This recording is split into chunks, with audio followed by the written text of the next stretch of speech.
त्रिलोकी का राज्य मिल जाए फिर भी अपना कल्याण नहीं होगा।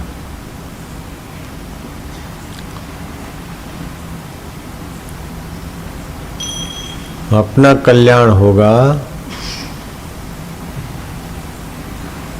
विवेक से। विवेक दो प्रकार का होता है। एक होता है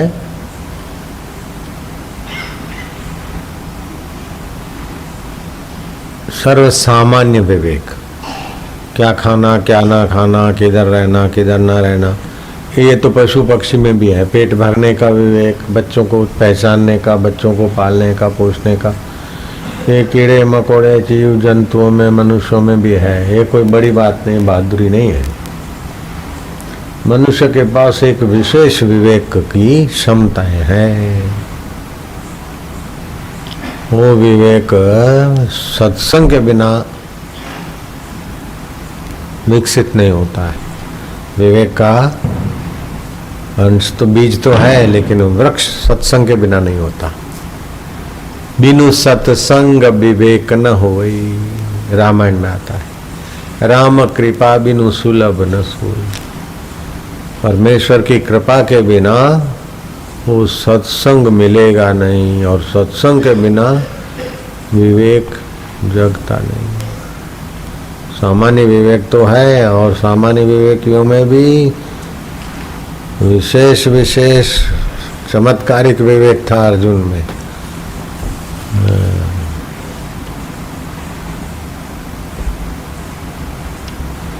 अप्सरा के आकर्षण को भी ठोकर मारने का विवेक था, लेकिन उस विवेक से भी काम नहीं चला। श्री कृष्ण को अपना मानने का, भगवान को मांगने का विवेक था, लेकिन उस विवेक का फल ये हुआ कि भगवान गुरु रूप से बनकर अर्जुन को सत्संग दिए।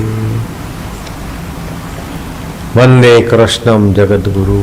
भगवान ने अर्जुन को जब सत्संग दिया तो अर्जुन का वह आत्मा अनात्मा का विवेक जागृत हुआ। जो मिटता है वो मैं नहीं हूँ, और जहाँ मैं हूँ वहाँ मौत नहीं है, मिटना नहीं है, बंधन नहीं है।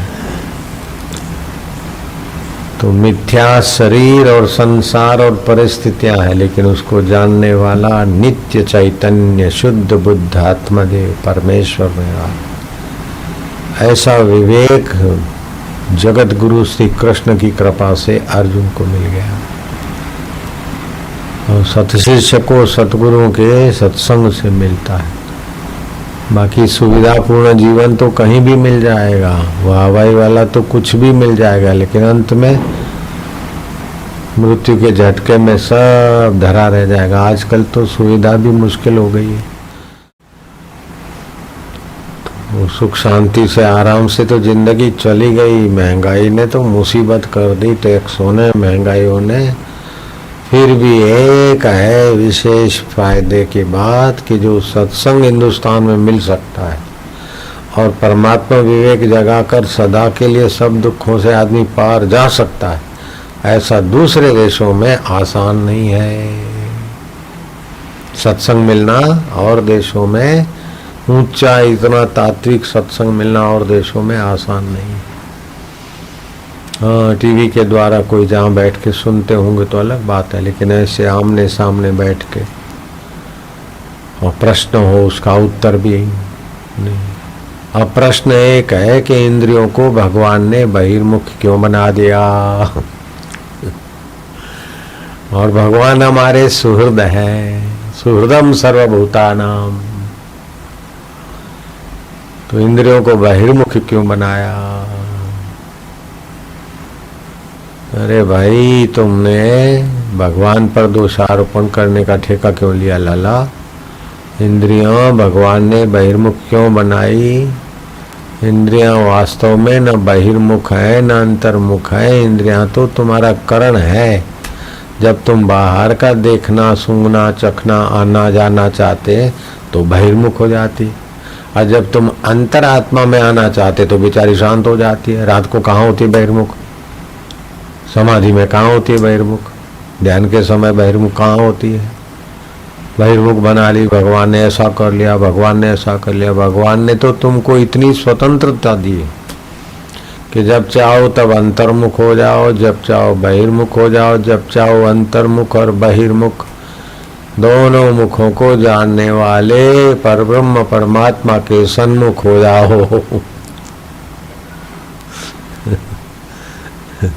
सन्मुख होए जीव मोहे जब कोटि अग नाश है तब करोड़ों अग पाप नाश हो जाए। भगवान के सन्मुख हो जाओ कि महाराज हम जैसे तैसे तुम्हारे हैं। छोरू का छोरू तारू छे महाराज वालूड़ा। ओ मेरे रब मज पांडुरंगा मेरे परमात्मा। ऐसे करते करते आप शांत हो जाए तो भगवान के सन्मुख हो गए। एक तो बहिर्मुखता है इंद्रियों की, दूसरा अंतर्मुख होने की कोशिश करो, तीसरा भगवान से बात करते करते भाव समाधि में चले गए। बहिर्मुख अंतर्मुख नहीं ईश्वर मुख हो गए। तो कितनी स्वतंत्रता दी है कि आप बहिर्मुख होना चाहो तो बहिर्मुख, अंतर्मुख होना चाहो, समाधि करना चाहो, शक्तियां पाना चाहो तो अंतर्मुख, और प्रेम रस पाना चाहो तो सन्मुख हो जाओ। और सारे रस जिससे आते हैं उस सार को पाना चाहो तो आत्मा क्या है, परमात्मा क्या है, भगवान और मेरे में क्या दूरी है, भगवान और मेरे में क्या दूरी है, और क्या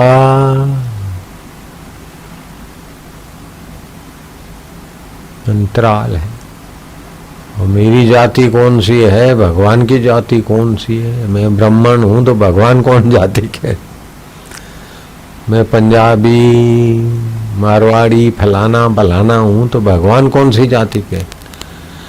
तो विवेक होगा कि ये तुम्हारी जाति ही नहीं है। पंजाबी मुसलमान ईसाई तुम्हारी जाति ही नहीं है, ये तो शरीर की जाति है। और मान लिया मैं मुसलमान हूं, मैं ईसाई हूं, मैं हिंदू हूं, मैं फलाना हूं। ये तो बुद्धि में राग भर दिया जिसके प्रति और द्वेष भर दिया बुद्धि में, और बुद्धि में संस्कार पड़े ऐसा ही दिखेगा। तो भगवान के सन्मुख होना है तो बुद्धि में जो भी संस्कार जिसने भी भर दिए वो संस्कार भरे हुए मानो। और वेदांत कहता है कि बुद्धि में राग और द्वेष रहता है। राग के संस्कार भरे हैं जिस वस्तु व्यक्ति मजहब जाति के लिए, उधर राग और झुकाव हो जाएगा। द्वेष के संस्कार भरे वहाँ जरा कड़काई नफरत हो जाएगी। कई जगह पर अधिकारी होते न, तो रेलवे स्टेशन पर या अमुक जगह पर तो देखते हैं कि ये तो दूसरी जात का, दूसरे मजहब का है, तो जरा ठीक से ड्यूटी अदा करते हैं। अपने वाला है तो बोला ठीक है सलाम वालेकुम। तोल मोल में ये वो इसमें कई जगह ऐसा होता है, तो अपना वाला है ये। तो इस प्रकार के राग से आदमी अपना कर्तव्य चुकता है, द्वेष से अनर्थ करता है। लेकिन अगर विवेक है तो ड्यूटी भी ठीक करेगा। आपका कर्तव्य है, जिस नौकरी धंधे पे पेशे पे आए हो, चाहे किसी जाति का हो, किसी धर्म का हो, किसी मजहब का हो, उससे अन्याय ना हो और अपनी ड्यूटी से भी अन्याय ना हो।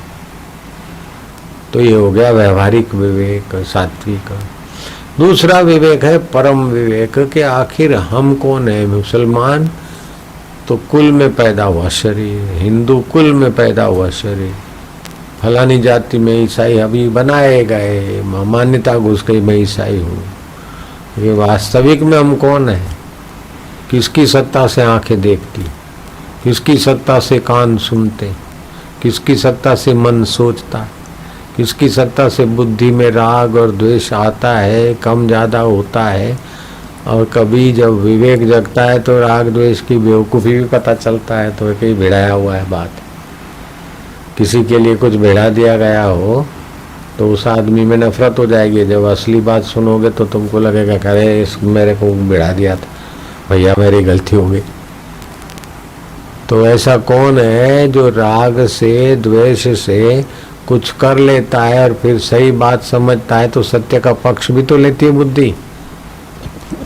बुद्धि सत्य अनुगामी नहीं है, क्योंकि बुद्धि का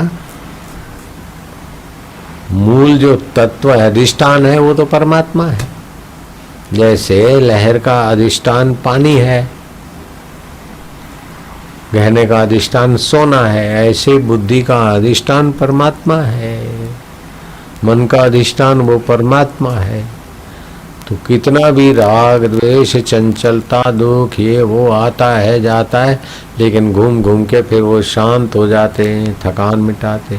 कोई अशांति कोई नहीं चाहता, झगड़ा कोई नहीं चाहता लंबा समय। शांति तो लंबा समय रह सकते, अशांत लंबा समय नहीं रहना चाहेंगे। सुखी तो सदा समय रहने का, दुख नहीं चाहेंगे।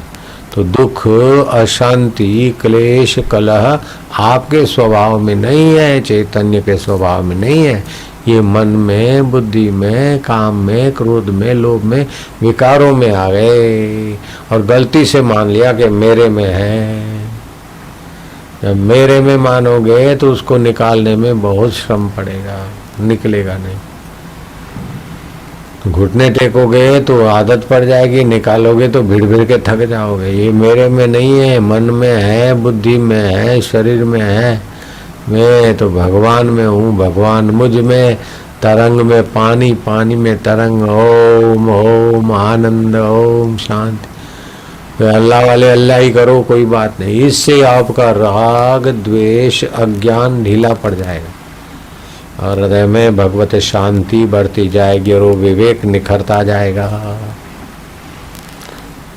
तो विवेक निखरेगा तो सत्य का संग होगा, क्योंकि सत्य को कहीं बाहर, अल्लाह को, ईश्वर को बाहर नहीं ढूंढना है, बाहर नहीं है, वो सत्य है। सत्य वो है जो सदा रहे, चेतन है, जिसकी चेतना से हाथ पैर उठते हैं, आंखें देखती। आनंद स्वरूप है, जिसकी सत्ता से खुशी आती। तो परमात्मा साथ में है। सच्चिदानंद रूपाय विश्व उत्पत्ति आदि हेतवे। विश्व की उत्पत्ति, स्थिति और प्रलय करने के मूल अधिष्ठान आप ही है। तो जैसे अधिष्ठान के बिना अध्यस्त वस्तु का कोई अस्तित्व ही नहीं है, ऐसे ही परमात्मा के बिना बाकी की किसी परिस्थिति का कोई अस्तित्व नहीं है। ये विवेक जग जाएगा। दुख का अस्तित्व नहीं है, दुख भी दिखता है, दुख से जुड़ते हैं। सुख का भी अस्तित्व नहीं है। अस्तित्व जिसका है वो मैं हूँ। और दुख और सुख दिखता है वो मन में, बुद्धि में राग द्वेष दिखता है, बीमारी उसमें दिखती। तो जिसमें दुख आता है, बीमारी आती है, सुख आता है, वो सब आते जाते हैं, लेकिन कोई एक सत्ता है, वो कौन है? ऐसे खोजते खोजते तो विवेक के आधार पर, विचार के आधार पर परमात्मा में शांति है। फिर मन इधर उधर जाएगा, ओ फिर शांत होंगे, फिर होगा। ऐसे करते करते शांति बढ़ती जाएगी तो इंद्रियों की चंचलता कम होती जाएगी, तो मन का श्रम कम हो जाएगा। तो मन को विश्रांति मिली तो बुद्धि को विश्रांति मिलेगी। तो बुद्धि को विश्रांति मिलते मिलते बुद्धि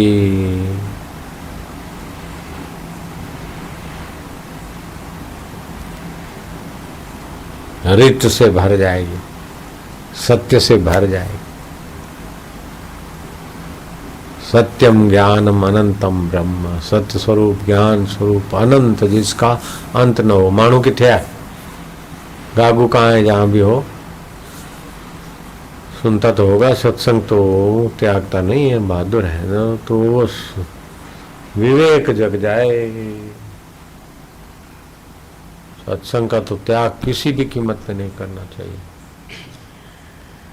विवेक विवेक विवेक।